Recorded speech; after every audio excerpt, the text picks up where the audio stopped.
What's up, people? One Nut Punch here. Picked up the game Racine today as of November 6th, 2023. And the game is about $10 on Steam.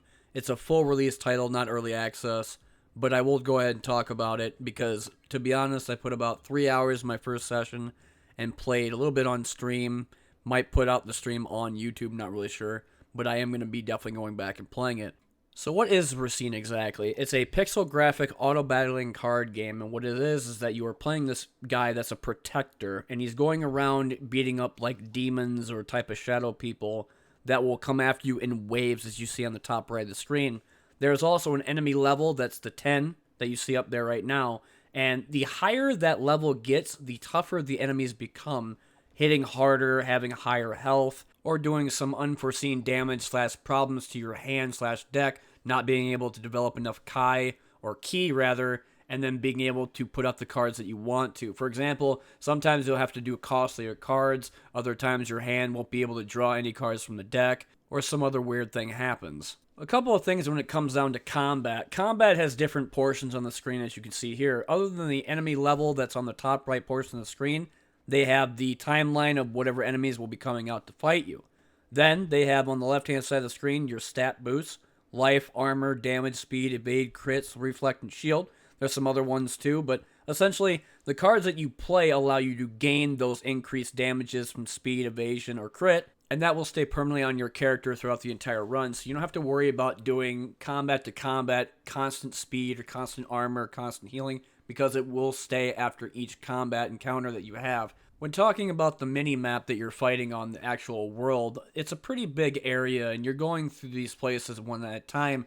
Every combat encounter that you have will be a completion, and then you can move on after that to other areas, whether it be a shrine, a Shura god, a town for card removal, or you can go into other combat slash challenges to gain other cards for your deck that are like 3 plus or more. And like I said earlier, when it comes down to the different worlds, there's about 4 worlds in total in those big maps before you fight the final boss in each one.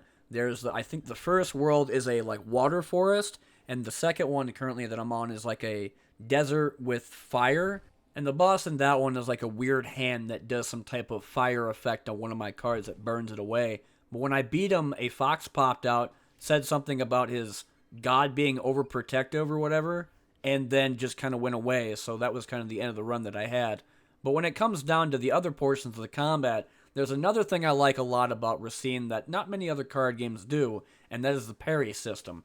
For example, when you have a creature or like a monster trying to attack you after initiative, then he will do like a flash or turn red, and you could play a card, any card, doesn't matter whether it be a draw card, armor card, or attack card, even healing card, will do either an evasion or a shield, and you'll be able to take damage reduction from the attack that you're about to receive. It doesn't stop all of it, but only if you have high evasion does he actually get away or dodge away from it. The other thing is that you'll find like this turtle that will have different charms that you can choose from that will boost you up, whether it be costlier cards but deals double the effect, or it could be additional attack damage on hit. He does different things and he looks kind of weird. I can't really tell if they're the same, whether it be one's cursed and one's not. I'm not really sure when it comes down to the actual masteries, but I do find it kind of funny that like he does kind of remind me of a turtle.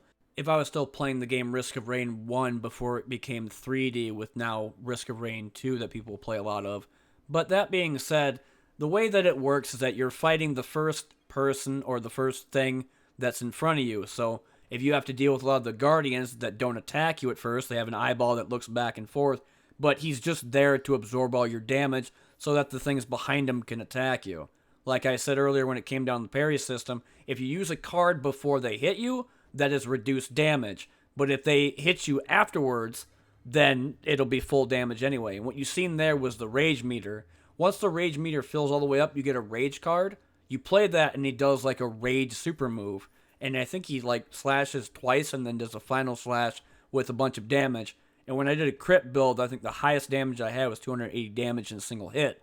So getting crit and high damage is very, very useful in this game. That being said, I did pick it up for about $10, and from the 3 hours I played so far, I've been liking it. It grew on me for a while. I wasn't sure at first it was going to be something fun to play, but after kind of playing it, getting past the dialogue, which was quite a bit, it is really fun to get into the roguelike aspect of choosing the area you want to go to, defeating the bosses or enemies, getting more cards, and being able to upgrade your character through giving him stats, whether it be speed, damage, crit, evasion, shield, armor, and then watching as he fights off the other characters that are tougher and more difficult to deal with. As you see on the top screen, my enemy level is 620. There are areas like this to where it has like an eyeball in the center. If you beat some of these areas, sometimes it will drop from 620 down to 0, and you can one-shot all of the enemies and clear the whole level without having to worry about too much. And I did that.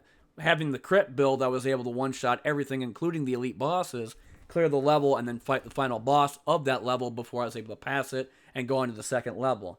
A couple of things I forgot to talk about in combat, which was the bottom left portion of the screen. As you see the number go up, that is your key, and that is what you're able to use those cards that have the number in the center. The other thing is that you have this selling system that you could sell the card you don't need, and that you can gain faster key that way to get the cards that you would need from your deck faster rather than having to wait per turn. Another thing when it comes down to the key itself is that it's technically your deck. So if you minus 5 key from the deck itself, you can fill up your hand very fast without needing to go per turn. Being able to get your status increases faster, or being able to do like higher max HP. Like if you use Scar, you lose 20 HP, but you gain 20 max HP.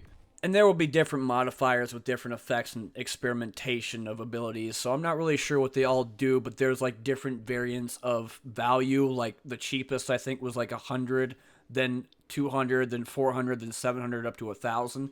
And there might be more the more you unlocked, I'm not really sure. I was only able to unlock maybe like 6 of them and still have to do the rest. But that being said, I've been One Nut Punch, and this has been another video.